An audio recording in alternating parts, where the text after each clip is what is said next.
jiru sirni guutuun suniyyuu haqamu malee jijjiirraa dhugaa hin jiru kan jedhu. Naannoo Amaaraa godina saba Oromootti waan adeemaa jiru akkasumas TV Tigraayiif Dimtsa Wayyaanee waan mudate. Odeessaalee gaggabaaboo waliin isinii dhiyeessinaa. Angalaanaa Balaay nu waliin tura. Mootummaan naannoo Amaaraa godina addaa saba Oromoo aanaa Daawwee Haarawaatti namoota miseensota garee shaneetii jedhe to'achuusaa beeksise. Pireezidantiin naannichaa obbo Tamasgan Xurunaa aanaa Daawwee Haarawaatti hidhattootni garee shanee gurmaa'anii magaalittii haleeluu fi uummata shororkeessuuf yaalii taasisaniiru jedhan.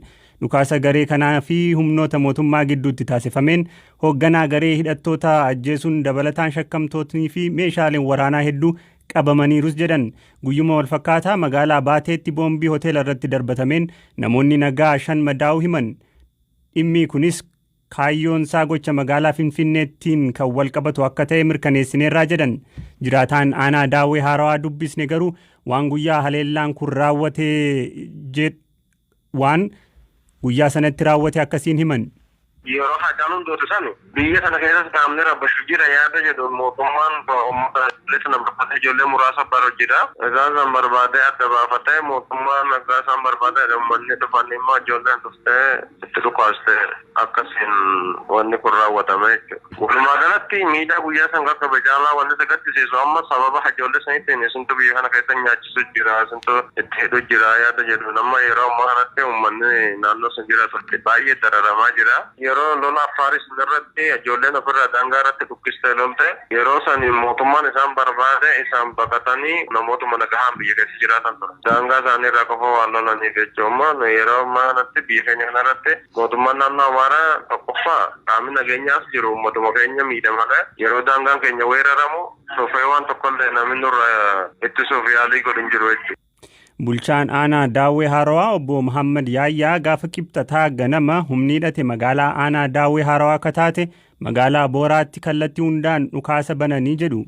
Booramarratti gamanaan kallattii hundumaanuu qabatanii Booraarratti dhukaasa bana. Kan dhukaasa kana bane shiftaadha. Duraanis poolisiidha wajjin karaarratti poolisii karaarratti eeganii rukutanii jiru. Bultii 15 naannoo akkasiin tahaa ergasanii immoo amma deebi'anii jiru nama magaalicha keessatti akkuma jiruun yaa'u waajjiraaleen mootummaa uummata aanichaa gabayaa gullitii jirus akkuma jirutti garasiif garanaan qababanii dhimma dhukaasa bana. Isaan yaa'u qaamota sochii shaniiti wanneen isaati yaa'u fedhiin isaanii fedhii siyaasaati. Kana wajjin wal qabatee karaa nagahaatiin walitti dubbachuudhaaf fedhiin qabanii yeroo adda addaatti wal dubbisuudhaaf yaalii gochaa turre. Kanaaf yaa'u nageenya aanichaatii fi uummata aanichaa akkasumas immoo qaama nageenya aanichaa irratti xiyyeeffatanii haasaan bakka adda addaatti yaa'u yaalii godhanii jiran. Inni kun kan yeroo sadaffaatiif gaaf duraa eeganii osoo isaanii mijaa'een hafanii miliqanii jiru gaaf lamataa poolisii 4 fi siviilii tokko achuma makiinaa irratti rukutanii jiranii uummatuma nagaa bobba'ee galu. Poolisiin isa rukutamee poolisoonni keenyas akkasumas isaanis yaa'u dhukaasa walitti bananii poolisiin tokkos qabamee jira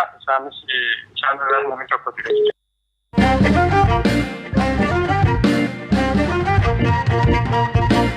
Televiziiniin mootummaa naannoo Tigraay TV fi Dimtsa Wayyaanee jedhaman Itoophiyaatti akka hin tamsaafamne saatalaayitii irraa kaafamuu hojii gaggeessaa miidiyaalee kanneen irraa BBC'n odeeffateera. Hojii gaggeessaa televiziinii Tigraay kataan obbo Tashaala Baqqalaa tamsaasni televiziinichaa saatalaayitii irraa akka kaafamu ka godhame mootummaa Itoophiyaatiin ta'uu BBC'tti himan. Mootummaan Itoophiyaa saatalaayiticha addaan kuteera. Gara namoota saatalaayiticha nuuf kireessaniitti bilbilee gaafanneerra. Mootummaan Faransaayii fi mootummaan Itoophiyaa waliin dubbatanii ajaja nuuf kennanii addaan kunne deebii jedhu nuuf kennan. Sababa isaa yoo gaafannu waan mootummaan Faransaayii nuun jedhe hojiirra oolchuuf dirqama qabna nuun jedhan. Hanga yoomitti kan jedhu hin barre. Odeeffannoo dhimma kana ilaallatuuf mootummaa Itoophiyaa waliin dubbadhaa deebii jedhu nuuf kennan. Gara abbaa taayitaa biroodkaastii Itoophiyaatti bilbilee namni bilbilaa naaf kaasee hin jiru. Xalayaan nuuf barraa'es ta'e akeekkachiisni nu gaheeru hin jiru. ክሳብ ትእዛዝ ዝመፀልና ክፈቱ እስካዕ ዝበሃል ኢና ናሓሶ ኢሎምና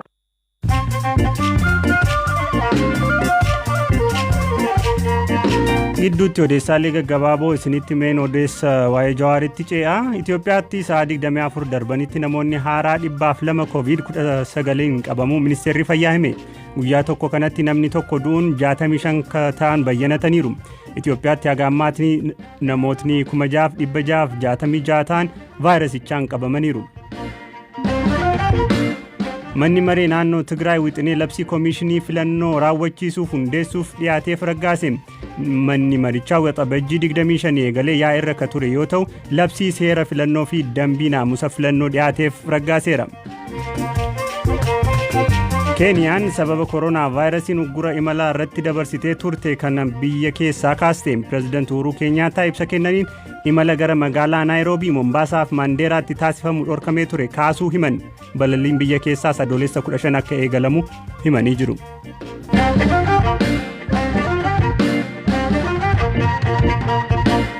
Torban har'aa artiist Haacaaluu Hundeessaa qaama eenyummaan isaa haga ammaatti adda hin baaneen ajjeefamuu hordofee Itoophiyaa keessatti muddamni guddaan dhalateera. Hawaasni Oromoo biyyoota alaa jiru taatee kanaan dheekkamuun magaalaalee addunyaa garaagaraa keessatti sirna mootummaa Itoophiyaa irratti hiriira mormii guddaa gaggeessaa jira. Har'a magaalaalee hiriira mormiin itti gaggeeffamaa oole keessaa Swiizerlaand Jeneevaatti, dhaabbata mootummoota gamtoomanii fuula duratti, Firaans magaalaa Paarisitti akkasumas Ameerikaa Siyaatilitti gaggeeffamaa ture. Falmituu mirga Oromoo kataatee fi hooggantuu waldaa Oromoo Legacy Leadership and Advocacy kan Ameerikaatti argamu kataate adda seenaa Jimjimoo dhimma hiriira mormii biyyoota alaa kanarraa akka dubbattu bilbilaan dubbiseen ture. Jalqaba kaayyoof galmi hiriira kanaa maalii gaaffii jedhuun dhiyeesseef.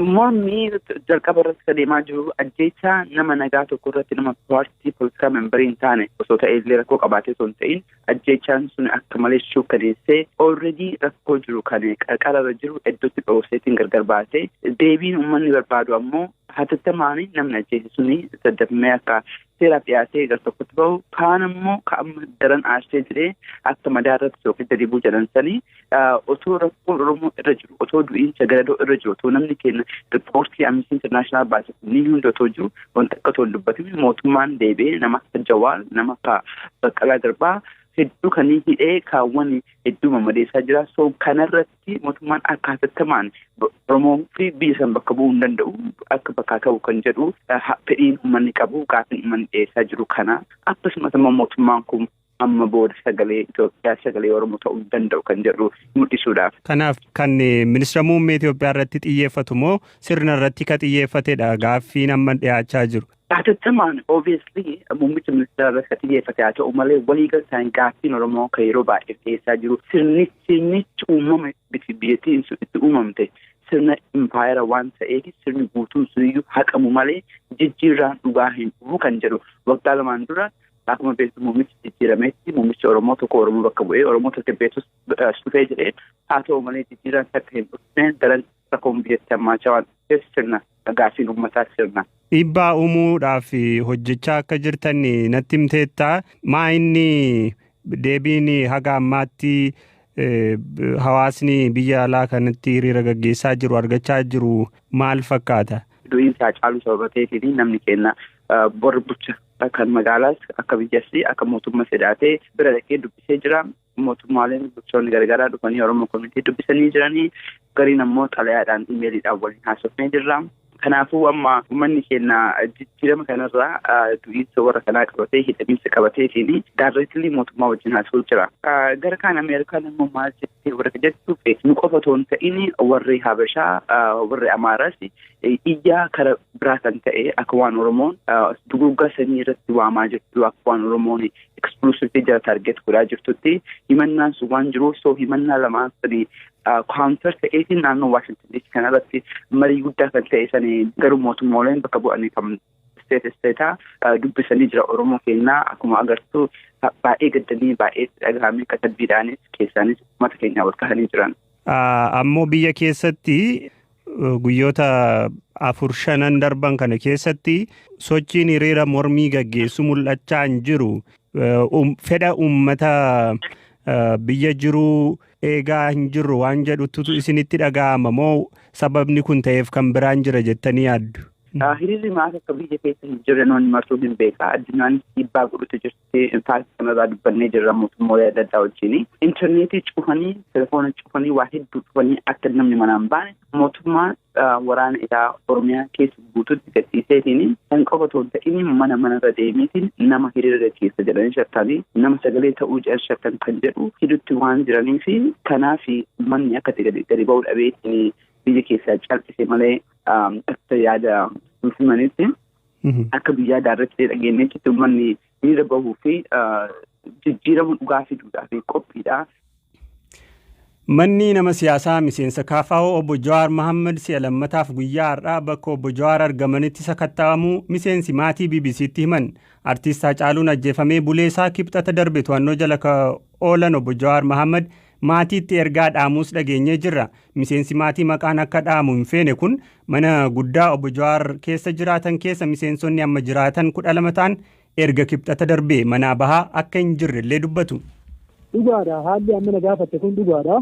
Bineelda keenya Haacaaluu Hundeessaa ajjeechaan seeraan raawwate boodaan waraanaatu liyyu kumaandoo nama jahaa fi gartee humnatii jedhanii kana kan ramadamee jiru nu biratti gabbaanee waamtachuu hin dandeenye humni namni alallee dhufee ilaaluu hin danda'u kan ilaaluu dhufellee kan reessee nu bituu dhufellee hin deemsee guyyaa lammaffoo torbee dabre isa qabanii fidanii mana guutuu sakatta'anii laaptooppii gara torbaa akkanaa fudhatanii meeshaalee tokko fudhatanii isallee qabanii deemanii rakkoo kanaan irra jira gabbaanee nyaata fudhachuu hin dandeenyullee jennee dubbifne rakkoon qabu bakka kana boodaan isinii fayyamanii hin jedhanii afaaniin tolan hin jedhu garuu gabba'uun itti fayyaman hin dhiisan sa'a lama dura fidanii dhufaniiranii sa'a lama dura mana fidanii sakatta'iinsa bishaanii kana agartee kan biisiin bishaan keessa dabru gamoorraa bu'ee keessa dabru kana hunda shakkii qabna jedhanii buqqifanii ilaalanii. Tole obbo Jawaar fidanii dhufanii turanii? Obbo Jawaar fidanii dhufan amma dabalee deeqaa 30 ta'e kan bira amma dabbaasan. Sa'a hagam turan? Sa'a lamaaf turan 8 walakka dhufaniiti 10 deeqaa seerrata 10 ta'an. Wanni sakatta'insa kanaatiin argatanii fudhatanii deeman waan akkamii akka ta'e way argitanii wanni beektan jira? Kompiitara tokko aappil kompiitara jettee ijoolleen tokko kaniifi meeshaa jechuun meeshaa waayifaadha iddoo shakkina jedhanii dhufan kaalaa dhufan san iddoo kana awwaalamuu danda'a jedhaniitti cabsanii ilaalanii hoomuu tokko keessaan harkan meeshaa kana fa'aa fudhatanii malee waan biroo hin fudhanne. Jawaar miira akkamii keessa ture wanni isiniin jedhe hoo jira? Haalli gartee miira haariinsaa jalwanni dhaatti mul'ata jechuun akka torbee darbee miti. Waan tokko kan itti dhagaamne nutti dhaamaa ture irra deebi'ee yeroo dabre ijoolletti illee himaan ture arrabbi kiyyaati uummata kootiin abdadhee galee waan ta'eef waan tokko akkasitti dhagaamne waan nyaatan qabdanii mana keessa way rakkoo qabdanii jee nu gaafate suma rabbiin nuuf haa baasu malee nuti akka hin rakkanne ittiin nuti cinqatii jennee nuti. Wanni biraan haasa'amaa jiru warri qaamolee nageenyaa mootummaa wanna garaagaraa fidanii mana keessa kaahuudhaanii waraabanii ragaa sobaa qindeessuu yaadu wanna jedhu qophaa'aa jiru yookaan wanna akkanaa godhan waan jedhutu ture. Wanni akkanaa yaaliin akkanaa yookaan gocha akkanaa raawwatee beekaa? Mana kana yoo seensanii mana keessaan jechuun nama haadha fudhanii tokko ni geenya guutumatti gannu baasaniiti baran gabbaasaniiti wanta kana godhullee danda'u har'a guyyaa har'aan tanaa kan fidan qalaa mana murtii malee fidan jechuu obboleessi keenya kana. Nu bira yoo gaafatu dhageenya qalummaanatti hin finne akka inni ammallee mana keessa fakkaatanii jee gaafate. Haalli jiru haala kana akkuma fedhan dalaganii wanti barreeffamee fi wanti isaan hojjetan waan garaagaraa waan ta'eef wanta reeficha na gaafatu godhuu danda'anii. Dhaggeeffattoota keenya qophiin har'aaf jennee qopheessine asuma irratti xumuramaa odeessaalee keenya biroo fuula feesbuukii keenya akkasumas marsariitii keenyarraa argachuu dandeessu kan isinii dhiyeessaa ture Galaanaa Balaa ka qopheesse Zalaalam Taaddasaati horaa bula.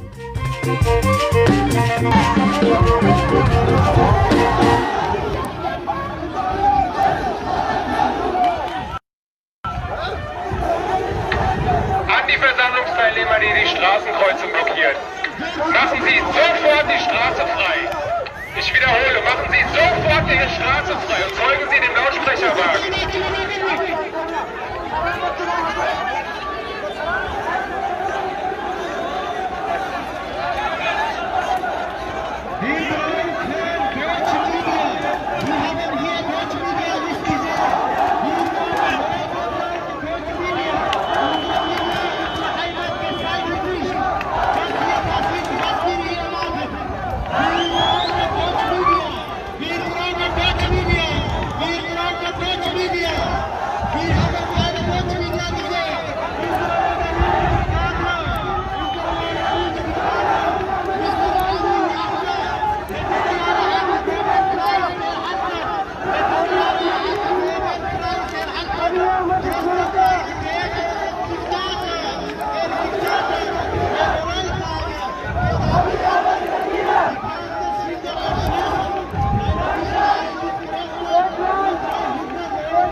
Abdii